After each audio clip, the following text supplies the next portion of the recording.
Pomfret মশালা fry. এই মাছ ভাজাটা আমার মা দারুণ বানিয়েছিল, সেই রেসিপিটাই আজ শেয়ার করলাম। বাঙালি স্টার্টার হিসেবে অথবা স্ন্যাক্স হিসেবে এই ফিশ ফ্রাইটা খেতে দারুণ লাগবে। মাছটা ম্যারিনেট করার জন্য প্রথমে একটা মশলা বেটে নিতে হবে।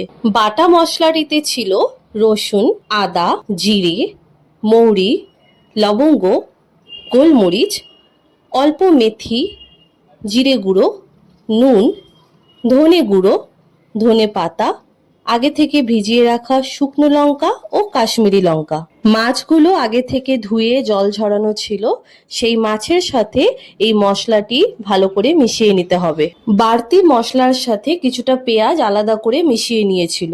এবারে সর্ষের তেল ভালো করে গরম করে মাছগুলো দিয়ে আশেপাশে পেঁয়াজগুলো দিয়ে ভেজে নিতে হবে।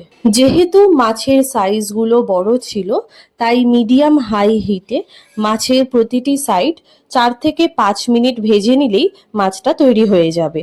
মাছের সাথে পেঁয়াজগুলোও মাঝে মাঝে নেড়ে নিতে হবে। এই মাছ ভাজার রেসিপিটি কিন্তু খুবই সহজ। সাধারণ পেঁয়াজের স্যালাড এবং লেবুর রস ছড়িয়ে নিলেও এটা খেতে ফাটাফাটি লাগে।